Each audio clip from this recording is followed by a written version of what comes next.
All right, I'm getting ready to get in bed with Joan Rivers, and I don't. What emotion could you have other than fear? I mean, I'm terrified on a lot of levels.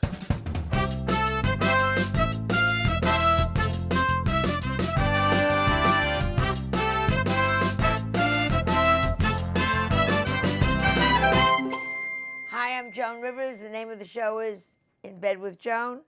And we always start it the same way by my simply saying, let's see who's coming out of my closet today. Hello? Marc Maron. Yes. All right.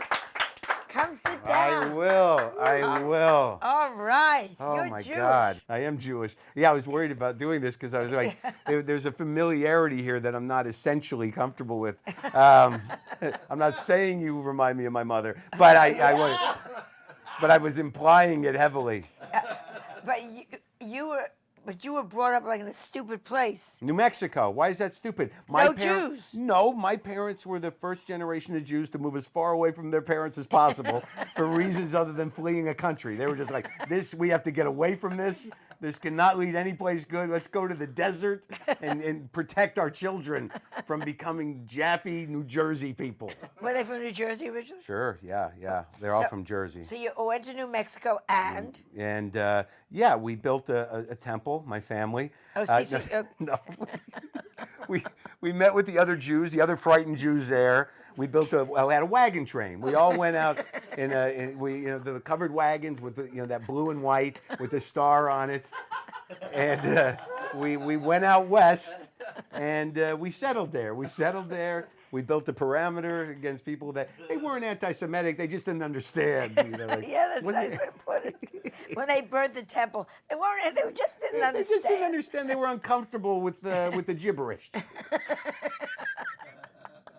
No, there was a small Jewish community there, and I was bar mitzvahed there, and then Were I you got bar out. mitzvahed? Sure, it was. Do you remember your speech? My speech. Every bar mitzvah, the 13-year-old boy has to make the speech, and usually they're so terrible.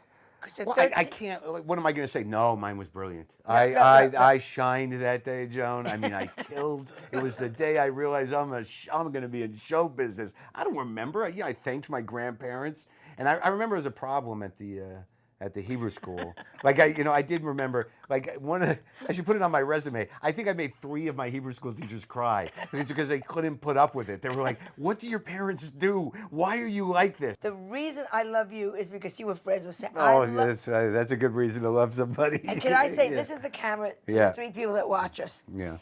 Go find Sam Kinison and listen to him. He still holds up.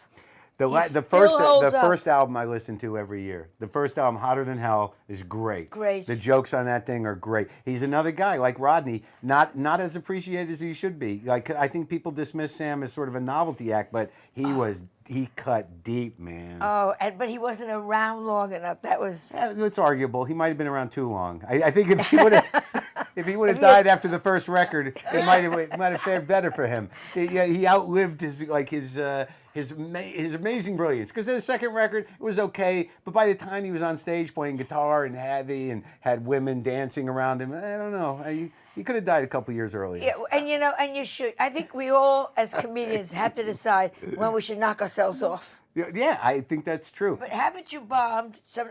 I think I'm doing it now. I came back from a hugely successful tour in London, and the next night I had to work for doctors, a private party already. Yeah. A private party. Bad. Fucking death. Horrible. Already. Like a corporate gig. Yeah. Do you have any jokes about stamps or whatever they make? Harry Schwartz. Yeah. Do some mother-in-law jokes. Yeah, right. Yeah. Harry's the golfer. Yeah. Horrible. I went on and it was doctors and their wives and they hated me. How could they hate you? They know who you Right. are. What they just think they were gonna... come off of, and I started to laugh. Yeah. And I got hysterically laughing on stage, and I said to them, "You're wrong. You're all wrong." I know I'm funny. I'm funny. Do you understand? Yeah. I'm funny. Yeah. And you're wrong. How'd that go over? Oh.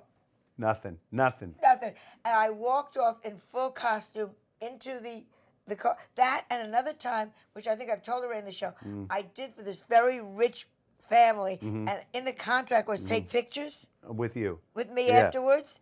And afterwards, I said, I'm ready for the pictures. And they said they don't want to take pictures with me. Not something they want to remember. This is not a good night for the family. It's like, no, let's just pretend like that didn't happen.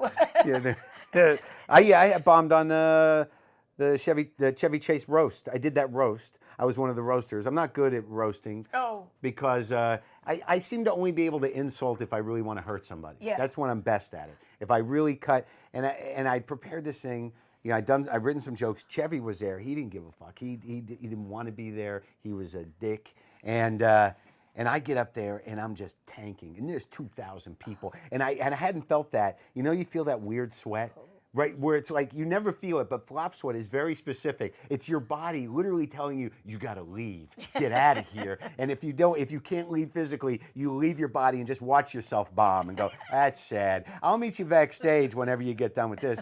So I'm bombing, and I literally said, I'm not going to be the first guy to tank out here.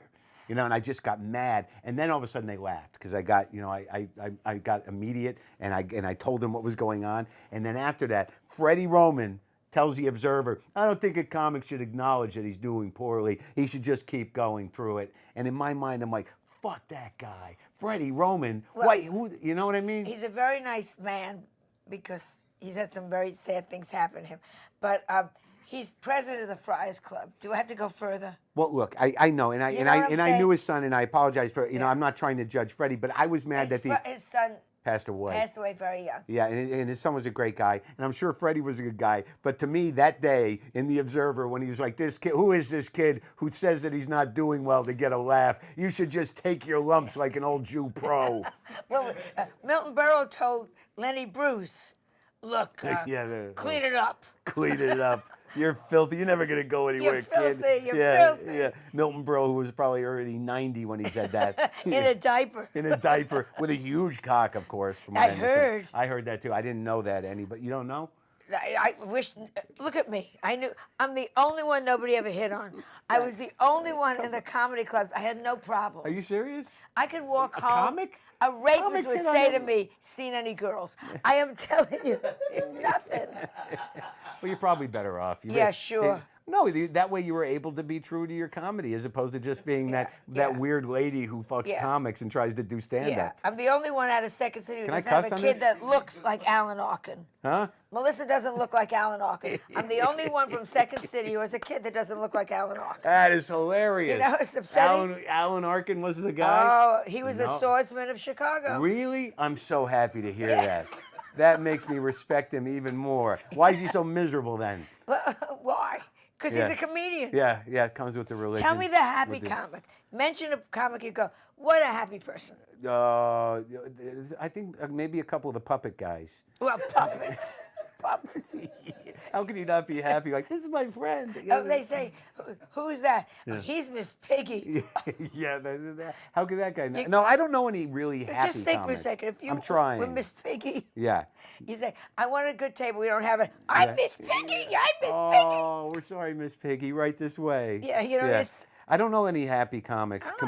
I know guys that pretend to be happy for a while. Who? They try to convince themselves that they're happy. Like guys who, you know, when you see a dude that's all of a sudden they're doing well and they're acting like, oh, everything's great, but you know you're sort of like, well, let's see what happens in a couple months. Yeah, and, wait till you go to 3 Indian casinos. Yeah, You'll be so happy when the elders don't like you. Oh, have you played any casinos yet?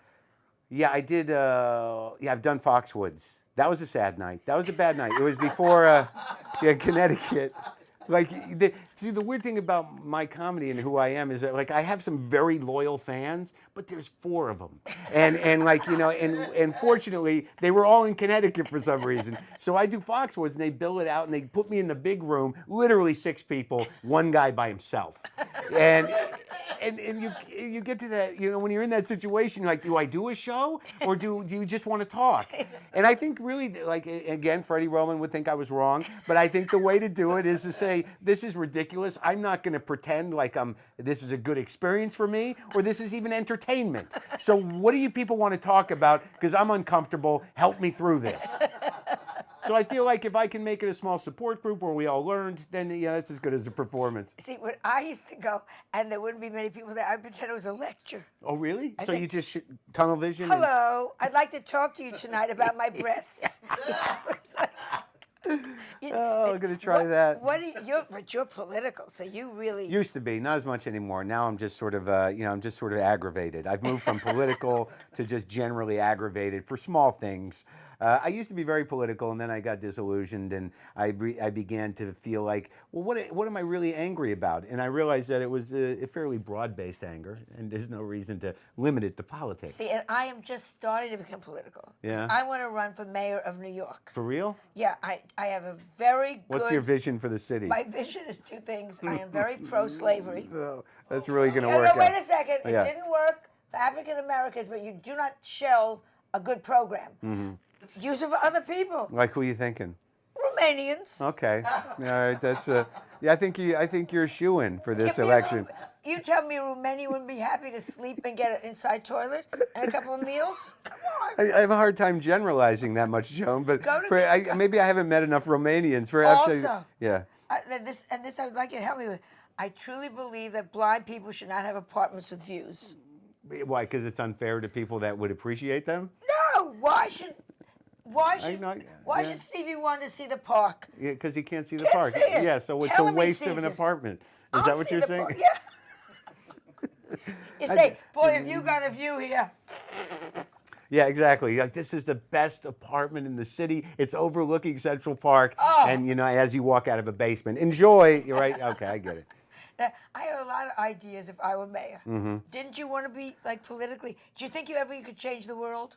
I am changing the world right now by being on this show. I don't think you realize the impact of what's happening right now. There's a lot of people out there who are going, is that Marc Maron with Joan Rivers? Why? Yeah, no, not why. That's sort of like an amazing thing. There are ripples. You got to do it in small ways, Joan. You can't, it's not a big, you can't do it in one one thing. It's a little thing. So I think I changed the world. I can't be a politician. Are you kidding? You never sleep with anybody. You can never do anything wrong ever again. You can never, everybody's got their eye on you. I don't need that. And I don't really know where I'd lead people. I used to think that I could be a great leader. Like, I think I have the charisma to be a great leader, but I don't have the vision. Don't. No. What is that? Listen to me, people. Look at me. Look in my eyes. No, but I picture myself, all right, I'm going to get all these thousands of people to follow me, and then we sort of converge on a stadium, but I have no real vision, so I just see myself in front of this huge group of people, and I get up to a microphone, and I go, I don't know, what do you guys want to do? Maybe we'll go to the movies or something? Anyone got any ideas? Maybe someone got a big car? So I don't have the follow-through. What makes you happy? What are you crazy? Yes. Yeah.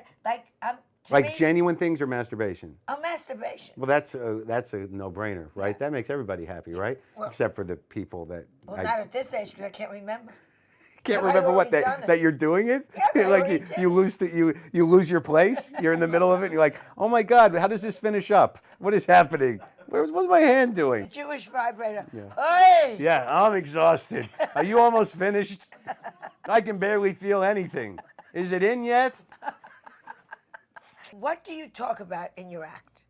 'Cause I swear, myself. I was I do a lot of talking about me. Yeah, which you is know, good. Yeah, I mean, what else am I going to, what else do I really know about? I've been talking about my relationship. I'm in a relationship with a younger woman. I've been married. course. Well, no, not necessarily. I've been married twice. The first one, that was a mistake. She was a Jew. No, hear me out. I don't know what you're saying. I just find that if you're a Jew and you marry a Jew, that means everything you hated about going home is now in your house. And so some people find that comforting. I found it disconcerting and a little irritating. Yeah, but I talk about the relationship I'm in now, and I talk about just general stuff. What about, talk about making, you did so many, and you're so bright, and you're so funny, and I think you're hilarious. No, This hilarious. is better than my mother. Hilarious, of course, of course. It took But- her 40 years to say that. Why didn't they take you on Saturday Night Live? Who the hell knows with that guy?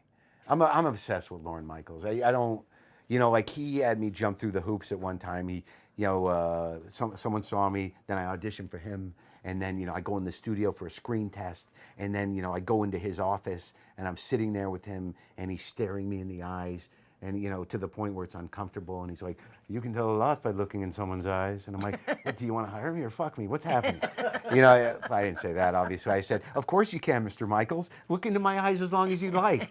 Trying to exude some sort of star power. And then he's like, then he says, "People like the zoo."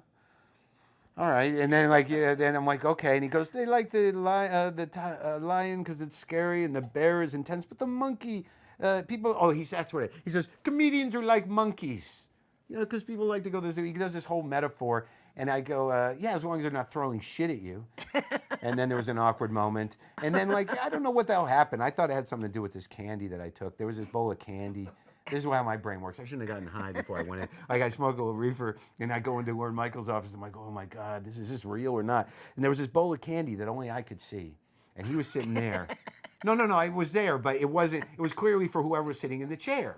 But I didn't know if I should eat candy in the middle of a job interview at Lorne Michaels. And then, I'm sitting there the whole time and thinking, do I want candy? I should eat candy. Is that gonna show him that I'm nervous? Is this a test of some kind? So eventually, about 2/3 of the way into the interview, I took the candy, and in my mind, he looked at the head writer who was sitting there like, "That's it, he failed." So in my mind, it's a Jolly Rancher issue. That's why I didn't get the job, was because of the Jolly Rancher test. I failed the Jolly Rancher test. But isn't it great that you are where you are now, that you can talk about that? Yeah, it's great until someone calls and goes, "Mr. Michaels would like to talk to you. You're never going to work in show business again." I do try to talk about it, but I try to be as diplomatic as possible. But it's a fine line with me. If I get a little cocky, it's no good for anybody. That's when I lose jobs. I have to remain somewhat humble. But luckily, I have no this one's business boss. keeps you humble. Yeah, it certainly Doesn't does. it? Yeah, I imagine my career could end after this broadcast. No, who do you have ill will to? Anybody? I resent people and I'm jealous of people, but I try to keep it to myself. That's just the nature of show business, right? Anyone that says, I'm so thrilled about so and so. Are you ready? People say to me, "What young comics are you helping?" None. None. Yeah, come on, I'm trying to still make a living here.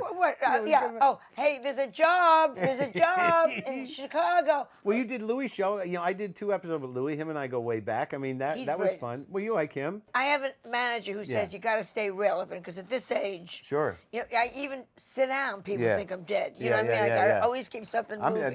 The jury's out from where I'm sitting. Yeah, so you can imagine at this age, and with the Botox, nothing moves. So but it's good. Tricky. It's like just like my mom. Yeah, but if you lie there, people automatically think, it's done. You're dead. Look, nothing's moving. Nothing's moving. Now, the last thing we ask you to do before Melissa comes on, everyone has had someone that has been very cruel to them in high school or grade school or college, that said to them, "You're never going to make it," or "You're an idiot." And we give you the opportunity to look right into the camera and tell somebody, "Look where I am." I'd like to first tell us who. Well, I'd like to keep that a little vague, but you know who you are, my second wife. I would just like to say, remember when you said you're one of those people that's not going to make it until after they die? Yay. Yeah. Okay, now let's bring Melissa in. We play a little game here called Keep or Kill. We have choices on cards. You're gonna get to pick a card, and you'll read out loud the 2 things that are on the card, and one of them you will keep. You get to keep, and one of them is gone forever. And why? Yeah, but this is fake, right? You're not going to kill something. Well. All right. Okay. Got it. These games always make me scared on some sort of superstitious level. Okay. All right, go ahead. Well, you're not really going to kill anything. No, I know that. Just one I'll try to play one along. will no longer exist. Fine. I get it. I just got to pick? Yeah, pick a card. All right. Well, hold them. Now read it? Yes. Clooney or Pitt? Oh, I think I got to keep Clooney. Why? Because he's classy. He's a good movie star. Pitt, I like Pitt, but I don't know what's going on in there. I don't know that about George either, really. You? All right. Beyonce or J-Lo? Oh, well, I think we got to keep Beyonce. Yeah. I'll keep J-Lo. Why J-Lo? Because I think she could be a good actress. Have you actually seen her movies? I don't know. Well, Beyonce's got enough going on. You know what I mean, got Joe? 2 there, I think. She's rich enough. Yeah. J-Lo's struggling. Vodka or tequila? Well, I'm sorry. I know it shouldn't be a difficult question. Obviously, you have to keep vodka because Tequila is that only So stops. no more the- daiquiris or What- margaritas. He's on the wagon. No, I haven't drank in 13 years, but if I did drink again, vodka's the gift. Tequila is that's only going to make you stop drinking. Ted Nugent or Ted Kennedy? And one's already dead, and the other one, should be. Okay. One. Oh, just one? Or two. Two. All right. Model or stripper? Killing? We're killing people now? Well, no, I'm like one profession will cease to exist. Oh, well, you can't. Oh. No, you got to keep strippers because, models. no, keep strippers. The model can go away because the stripper helps people. That was great. Thank you so much. You're adorable. Thank This was great. Ladies and gentlemen, Marc Maron. Thank you. Marc Thank Maron. you. Are you ready? Yeah. Take it. Well, that went very well. There's a little pressure to sort of be, it's hard to match her inappropriateness. And, I did the best I could. I hate to be, emotional here, but I'm not sure I'm going to be able to leave. I'll probably just stay here. I had no idea what Marc Maron was going to be like. People warned me, be careful. He's outrageous. He's angry. He's this. He's that. He's fabulous. I'm in love.